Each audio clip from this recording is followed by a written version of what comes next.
The night the city learned to whisper, a man stood alone on the roof of a crumbling courthouse and watched the lights flicker across the river. His name was Kareem Dastan. From above, the capital looked peaceful glass towers reflecting the moon, highways glowing like silver veins, the Parliament dome shining in gold. But Kareem knew what lay beneath that glow. He had walked the neighborhoods where clean water came once a week. He had visited schools where teachers had not been paid in months. He had listened to mothers who sold their wedding rings to buy medicine that hospitals claimed was out of stock, and he had followed the money. Years earlier, Kareem had been an accountant inside the Ministry of Infrastructure. Numbers were his world columns, audits, contracts. He was not a revolutionary. He had never held a banner or shouted slogans in a square. He believed, perhaps naively, that systems could be corrected from within. Then he discovered the River Project. The government had announced a grand plan to purify the Nar River, promising clean water for 6 million citizens. The contracts were enormous, awarded to companies connected to ministers, cousins of senators, silent partners of oligarchs. On paper, billions were spent on filtration plants and pipeline networks. In reality, the pipes were rusted scrap. The filtration units were empty shells. Entire payments vanished into offshore accounts. Kareem found the discrepancies by accident. A decimal point misplaced. An invoice duplicated under a slightly different name. He traced the payments through shell corporations until they ended in accounts linked to powerful men whose portraits hung in marble halls. He reported it to his supervisor. "Close the file," the supervisor told him quietly, without meeting his eyes. "It's above your pay grade." Kareem didn't close the file. He printed copies. He saved encrypted backups. He began documenting everything. Late nights turned into silent investigations. He learned to watch who followed him home. He changed routes. He stopped answering unknown calls. When he finally approached an independent journalist, Layla Mansour, he knew there would be no return to ordinary life. Layla worked for a small digital news platform that had survived repeated government fines and cyber attacks. She listened to Kareem in a dim cafe where the power cut out twice during their conversation. "Do you understand what this means?" she asked him. "It means they stole clean water from children," Kareem replied. "That's what it means." The first article exploded across the country's social media. Documents, contracts, account numbers. It named names. It showed how ministers' families had bought villas in Europe while rural towns boiled muddy water. The government denied everything. State television called Kareem a traitor manipulated by foreign agents. They said the documents were fabricated. They accused Layla's platform of destabilizing the nation. But something had shifted. People began sharing their own stories. Teachers posted unpaid salary slips. Doctors revealed procurement shortages. Engineers confirmed the River Project was a facade. For the first time in years, the whispers grew louder. Protests started in small cluster students, holding handwritten signs, factory workers marching during lunch breaks. Kareem never saw himself as their leader. He attended gatherings quietly, speaking only when asked. His speeches were not fiery. They were precise. "Ask for transparency," he would say. "Ask to see the contracts. Ask where your taxes go." The government responded with force. Police dispersed crowds with batons and tear gas. Dozens were arrested. Layla's office was raided. Computers confiscated. Kareem was summoned for questioning. The interrogation room was windowless and cold. "You could have had a promotion," one official told him. "A bigger house. Security for your family." "My family needs clean water more than a bigger house," Kareem answered. They kept him for 12 hours, then released him with a warning. He was fired from his job the next day.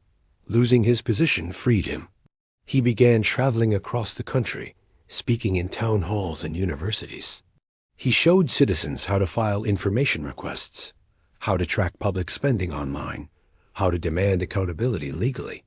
He was not calling for revolution. He was calling for responsibility. Yet the more he spoke, the more the government painted him as dangerous. An arrest warrant was issued, accusing him of inciting unrest and spreading false information. He went into hiding, moving between safe houses organized by volunteers who believed in his cause. During those months underground, Karim learned something profound. Corruption was not sustained only by powerful men, but by fear in ordinary hearts. People feared losing their jobs. They feared retaliation. They feared speaking alone. So Karim made sure no one stood alone. He recorded video messages that were released weekly. In them, he explained new findings: military procurement fraud, education funds siphoned to private accounts, land seized illegally for luxury developments. Each video ended with the same line: "They can silence a voice. They cannot silence the truth." The phrase spread across the nation. It appeared on walls in chalk. It became a hashtag. Children whispered it in schoolyards. The government escalated. Internet blackouts began during protest days. Activists were detained without charge. State media ran documentaries portraying Karim as a criminal mastermind funded by hostile governments. Still, the protests grew. One evening, in the central square of the capital, tens of thousands gathered despite a heavy police presence. Karim had decided to appear publicly for the first time in months. Layla tried to stop him. "They're waiting for you," she said. "I know," he replied. "That's why I have to go." When he stepped onto the makeshift stage, just a wooden platform lifted by volunteers, the crowd roared. Not because he was charismatic, but because he represented something they had almost forgotten: courage without violence. He spoke calmly. "This is not about me," he told them. "It is about your right to know how you are governed. It is about dignity. It is about children who deserve clean water and honest schools." He raised a folder of documents. "These are not weapons. They are evidence." Before he could continue, the square filled with sirens. Riot police advanced. Tear gas canisters arced through the air. Panic rippled through the crowd. People ran. Others locked arms. Karim remained on the platform. An officer shouted through a loudspeaker, ordering him to surrender. He stepped down slowly, raising his hands. As he was taken away, he turned to the crowd and shouted, "Do not let this end with me." It did not. His arrest ignited the largest demonstrations in the country's modern history. Workers went on strike. University professors signed petitions. Religious leaders called for justice from their pulpits. The government charged him with treason. The trial was closed to the public. Evidence was withheld. Defense lawyers were restricted from presenting key documents. Layla managed to leak fragments of the proceedings, exposing procedural violations. International observers expressed concern. The government dismissed it as foreign interference. In prison, Karim was offered a deal. Publicly retract your statements. Admit you fabricated the documents. Express loyalty to the administration. In exchange, you will be released quietly. He asked for a pen and paper. They thought he was drafting his confession. Instead, he wrote a letter to the nation. "To my fellow citizens," it began, "if you are reading this, it means I chose not to trade truth for freedom. A country cannot heal by pretending wounds do not exist. Hold on to each other. Protect one another. And remember that accountability is not rebellion. It is responsibility." The letter was smuggled out by a sympathetic guard and published online. It spread faster than anything before. The court sentenced him to 20 years. Protests intensified.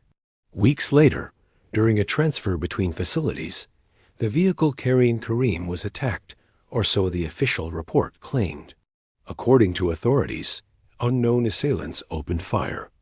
Karim was killed in the crossfire. The story unraveled quickly.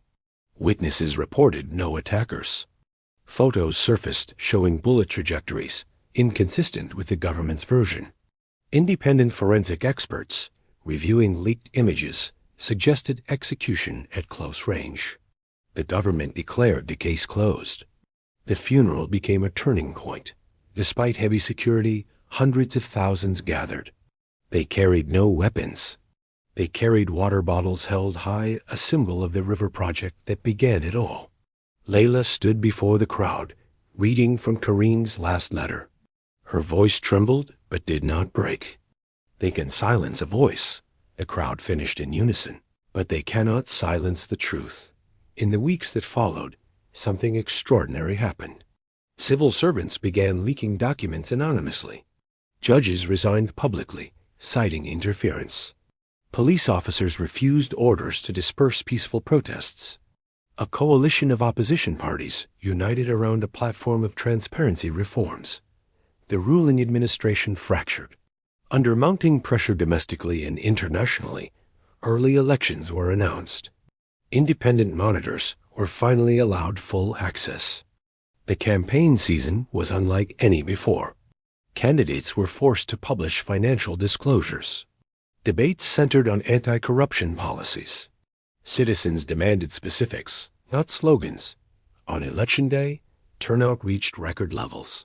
When the results were announced, the long-dominant party lost its majority for the first time in decades.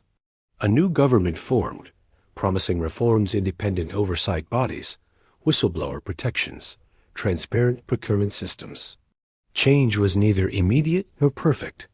Corruption did not vanish overnight, but the culture of fear had cracked. In schools, teachers began telling students about civic responsibility. Universities introduced courses on public accountability. Investigative journalism flourished. And everywhere, Kareem's words endured. Murals appeared across cities and villages, a simple portrait of a man with calm eyes, and beneath it the phrase, "They cannot silence the truth." Children asked their parents who he was. He was someone who refused to look away, they were told. Years later, a new filtration plant stood by the Nar River, fully functional, independently audited, funded transparently. On its opening day, citizens gathered not for celebration of politicians, but for remembrance. Layla, older now, addressed the crowd once more. "Kareem did not die for power," she said. "He died so power would answer to the people." The water flowed clear behind her. In the capital's main square, renamed Freedom Square by a vote of the city council, a statue was unveiled. It did not depict Kareem as a warrior or a conqueror. It showed him holding a folder of documents, standing firmly, eyes forward. At the base of the statue were engraved his final words. "Accountability is not rebellion, it is responsibility." Tourists came, students came, former protesters brought their children. Some touched the bronze folder for luck, others left flowers. But Kareem's true monument was not metal or stone. It lived in the habits of citizens, who now asked questions without fear. In journalists who published investigations despite pressure. In civil servants who refused to sign fraudulent contracts. In voters who demanded proof instead of promises. He had died in a prison transfer, officially labeled collateral damage.